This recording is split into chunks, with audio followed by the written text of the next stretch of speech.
I began asking, and it's a question that really changed my life and allowed me to emerge from this dark hole that I was in. The question is not how can I win the game? The question is how will I play the second half?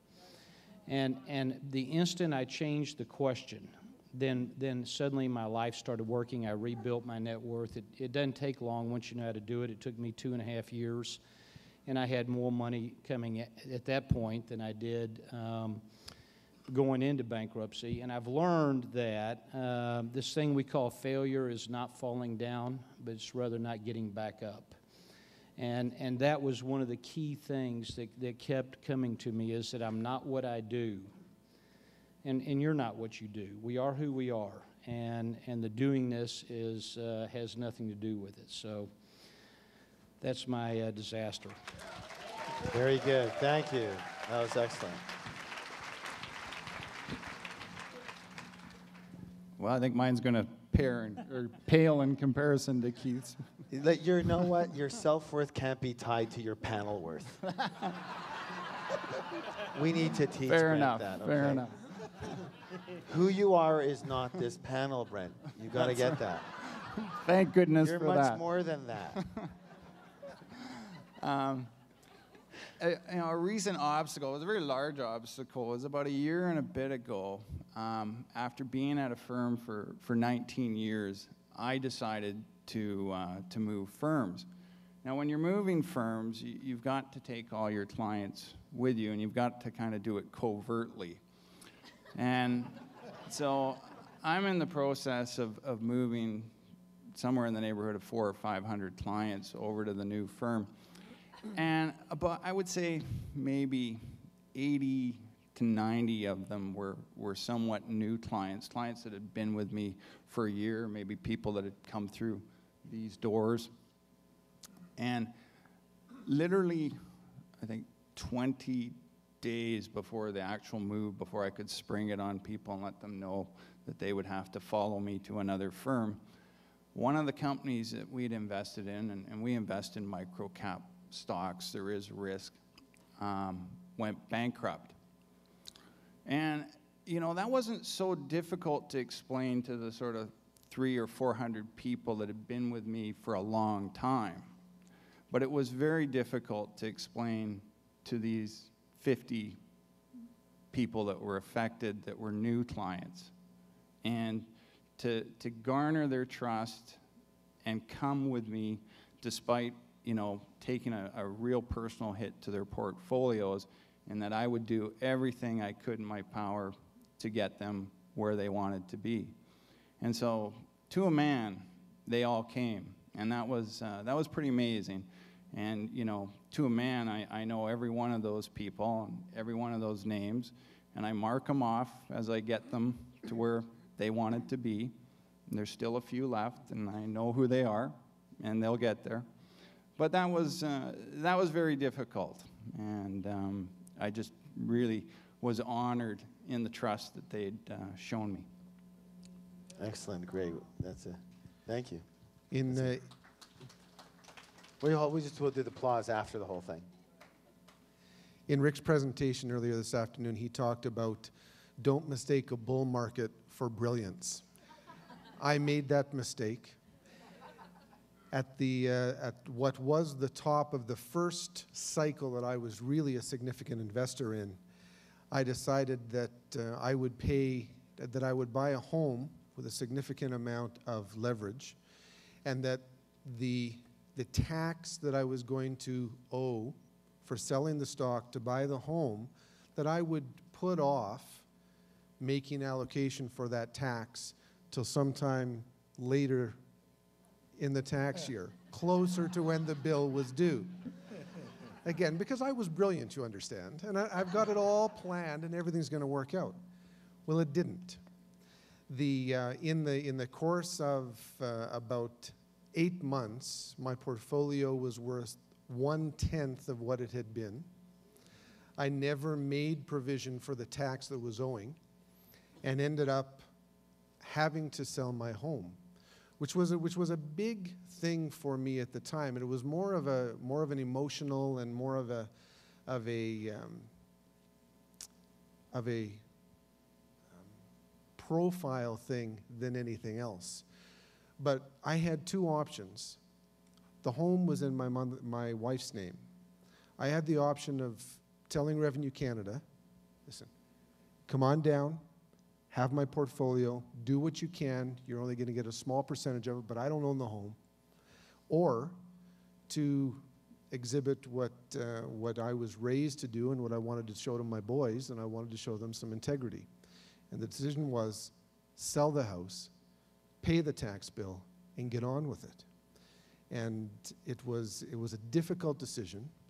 But I think that the answer to one of the earlier questions about the most important thing in your life, for me, it's also my wife and my family, but my wife in particular, who at no time during this period of time of humbling experience for myself, did she ever sit back and go, this is good for you. She was entirely supportive. She said, no problem. We've done with less before. We can do with less again.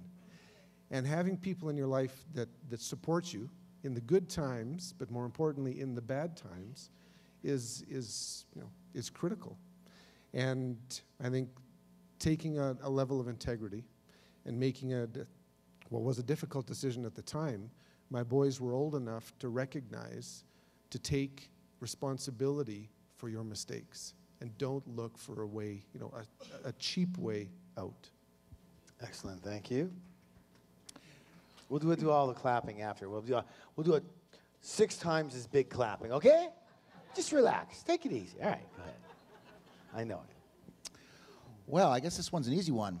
I was, as a seminar provider, I always show up the night before the seminar, and I was in Seattle, and I had a seminar going on 2 days later in Anchorage, so I had plenty of time. Just so happens that particular night, you probably read about the Alaskan volcano going off. What that presented a problem to me, because when a volcano goes off, I didn't know at the time, it spews forth these gases that destroy plane engines. So every flight the day before the seminar was canceling. Every flight. And I figured there's always flights from Seattle. How many can cancel? Every one. Well, it turns out that there was, and I, as a seminar provider, I can't speak for what you do, but I have to show up. We have contracts with hotels. We have people who pay for seminars. You just can't not show up. What do? I was willing to take a dog sled. I was willing to swim, whatever I had to do. Well, there was one flight that was going to Fairbanks, which is about 200 miles away. And I contacted my staff, and they said, well, we'll get you I'll get you a pilot. Go to Fairbanks. Maybe you can rent Fairbanks, and maybe you can rent a car. So I did fly to Fairbanks. Every car was taken, every one. Somebody else had that idea. They then got me this bush pilot, and I said, great. So I came out, and I saw this beautiful plane, and I said, oh, we're going in that? He goes, no, we're going in that one. That plane was no bigger than half the stage. I was me, the pilot, and this much more room. And at that point, I was getting a little worried, because I said, well, you have a transponder, right? I was told you have a transponder. He says, sure we do. Well, we got up, and about 50 miles away, he says, by the way, the transponder doesn't work once you're more than 50 miles from an airport. But I want to warn you, if we smell gas, I'm turning around, because that can destroy the engines. Then he says, oh, by the way, we're also going through Windy Pass. Windy Pass? Well, Windy Pass is you go in there, and the thing, oh, by the way, I was told it never gets dark in Alaska. Don't worry. Bull. I'm getting the Windy Pass. It's pitch dark. I barely see the mountains. The plane is going like this, and they're going through this pass. So meanwhile, we're getting to we're finally coming into the airport. He smells gas, and I threaten to have a revolt if this guy turns around at that point. I get in. My staff picks me up. I drive to the hotel. I get in at 5 a.m. in the morning. I'm up at 7:30 to do the seminar. I guess what I learned from that, which has carried through the rest of my life, is that it is not our successes that make us stronger, but it's the way we handle adversity that determines who we are. That's great, thank you. Okay, perfect. Got it yet? You ready? Yeah, my story is very much like Keith's. You may recall my discussion earlier today when I said in cyclical businesses you're either a contrarian or a victim. I came by that wisdom honestly. I was a victim. In the early part of my career in the 70s in the oil and gas business, I was a very successful young guy from fairly humble beginnings, and I, in fact, confused a bull market with brains. I thought that the move in oil from $3 a barrel to $30 a barrel was really attendant on my success. And I carried a $30 pro forma with the attendant leverage into a $12 world. The little ditty that I told you, when your outgo exceeds your income, your upkeep becomes your downfall, is what I experienced. I got to the point where in early 1992, my investment goal was to get back to broke. I just wanted to be broke. Let me just make sure I get a note on that. Yeah. You said keep it simple. Way to be broke. Yeah, just want to Okay. the point was that in my business, I learned it's very cyclical, and I learned that when things are very bad in the business, it's very, very, very good time to be in the business. And when things get really good in the business, it's gonna get bad. So in the business that I'm in, and this is how I learned it, you are either a contrarian or you are a victim. Mercifully, I got north of broke again. That experience, I am absolutely certain, will keep me from ever being close to broke again. Excellent. Good. Good job. Yeah, next. About 5 years ago, I alluded to it before, I sold a company, and one of the things that seems to happen is when you achieve what I think is quick success in terms, you sell a business and you've got a bunch of money, that, and I've heard it several times so far, is that suddenly the hubris or the ego suddenly starts to think it's bigger than the rest of the world. So I started investing in a lot of things that I knew nothing about. And the one in particular, it wasn't the biggest disaster I've had. It definitely wasn't the smallest, but I had, at the time, this was back in March, I sold my company just at the height of the tech bubble, and ended up with a bunch of cash and bought Nortel. And obviously I don't have to tell that story. It's been told too many times. But what I remember about it is that, number one, that I bought, I bought some and bought it on margin, and I learned deeply what leverage can do to you when it swings against you. And so I had, it was about $100,000 that I had bought, and I had bought it on the advice of my broker at the time, who it turns out lived up to his name. And he had suggested that, it was 120 and it's at 80, and oh my Lord, it's a buy opportunity, and that old story. So I bought in, it dropped to 60, and I called him, and of course, what did he say? It's coming back up, don't worry, everything's fine. It actually came back up, and it came up to exactly what my buy was a few months earlier. This was in December of 2000. So here I am back even, and said to him, what do you think I should do? And well, it's back. I mean, it's going back to 150, and again, their targets were 180. Okay, what am I to know? I don't know. You're speaking Japanese. That sounds fine to me. And the long story short is, I got margined out at about $12. And so what I learned in that experience was, it sucks to lose money. That's really, that's one of the lessons I learned. But no, really. That just goes right underneath getting back to broke, right? I couldn't help that. No, what I learned, and it was, for me, it was a crystallizing moment in my investing world, because it was the time when I realized that, number one, money just allows you to be stupider faster and lose money faster. And also that if I trusted exclusively putting my money in other people's hands, that very quickly they would find ways to lose it for me. That was the attitude that I had at the time. So what it taught me was I had to learn what I was investing in, and I had to understand investing. So it started me down the road of a lot of research and investing psychology and understanding how wealthy people think and how they act, and then also getting great people around me. And I don't have a train wreck like some of the people up here to tell, and I think that's probably because I was lucky enough early to get scared.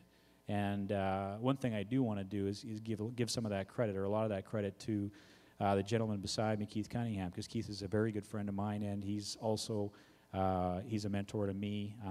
We spend a lot of time together, and he's coached me on investing.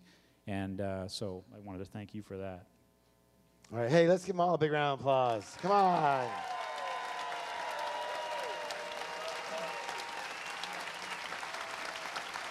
Good job.